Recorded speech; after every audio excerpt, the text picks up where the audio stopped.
नवादा व्यवहार न्यायालय का बड़ा फैसला। समरनालय और जिला अतिथि गृह भवन को कुर्की किए जाने का चिपकाया गया इश्तिहार। देश संविधान और कानून से चलता है। ये सब कभी अखबारों की सुर्खियों व दीवारों पर कभी शोभा बनी देखी जाती थी, परंतु मंगलवार को देर दोपहर 1 बजे एक ऐसा ही कुछ माजरा सामने आया जिसमें व्यवहार न्यायालय के न्यायाधीश के कैसे फैसले लोगों के होश उड़ा डाले। बताया जा रहा है कि नवादा व्यवहार न्यायालय के सब जज प्रथम आशीष रंजन की कोर्ट ने नवादा समरनालय और जिला अतिथि गृह भवन को कुर्क करने का आदेश दिया है। फैसले को लेकर बताया जा रहा है कि फुलवरिया जलाशय परियोजना रजौली में कई विस्थापितों की जमीन का मुआवजा अब तक नहीं दिया गया है, जिसको लेकर नवादा व्यवहार न्यायालय में कई बात दर्ज है। व्यवहार न्यायालय नवादा के सब जज प्रथम आशीष रंजन ने इजराई वाद संख्या 3/2022 में शांति देवी वगैरह बनाम बिहार सरकार वगैरह जिला समाहर्ता नवादा, कार्यपालक अभियंता फुलवरिया, जलाशय परियोजना रजौली नवादा, जिला भू अर्जन पदाधिकारी सब विशेष भू अर्जन पदाधिकारी नवादा मामले में नवादा समरनालय और नवादा परिसदन भवन जिला अतिथि गृह भवन को कुर्क करने का आदेश दिया है। समरनालय और जिला अतिथि गृह भवन के कुर्क करने का आदेश नवादा समरनालय और जिला अतिथि गृह भवन में ढोल बजाकर व्यवहार न्यायालय कर्मी ने वादी के अधिवक्ता रंजीत पटेल के साथ कुर्क का इश्तिहार चिपकाया।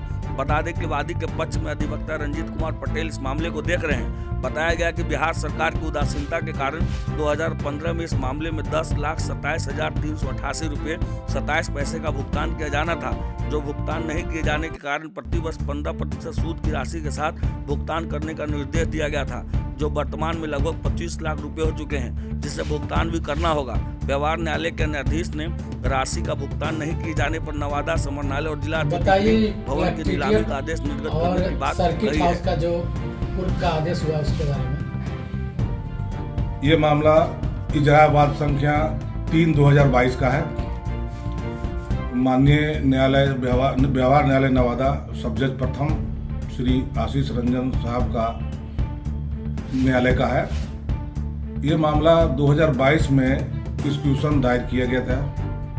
उस एक्सक्यूशन में ये फैसला आया।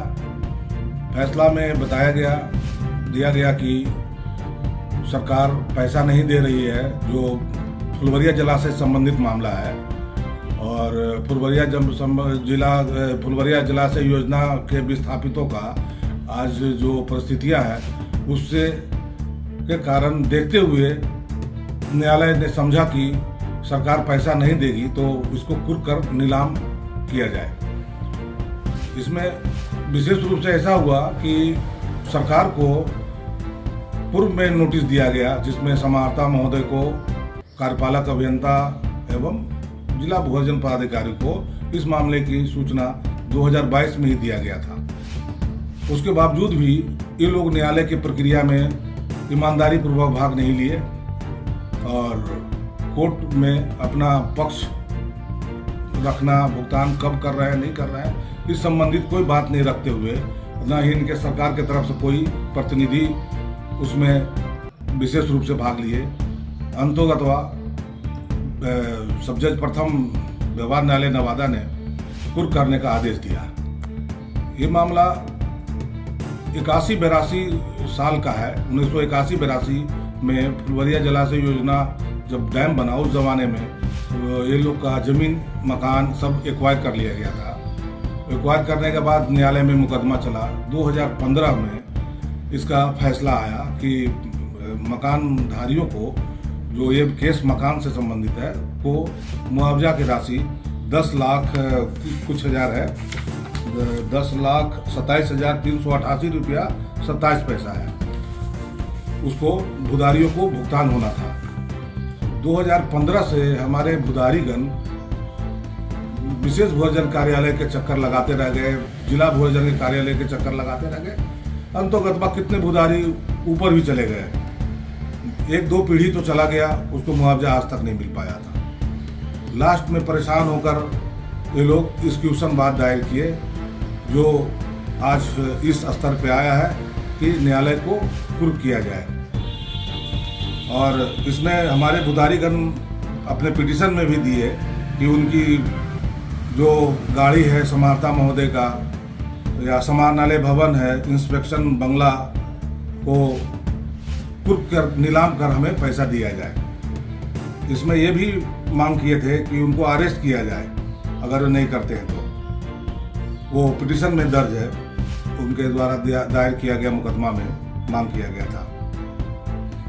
अब देखना है कि भूअर्जन पदाधिकारी समाहर्ता महोदय, कार्यपालक अभियंता, विशेष भूअर्जन पदाधिकारी वगैरह कुर्क के बाद क्या उनका रुख होता है, पैसा कब दे रहे हैं, क्या होगा।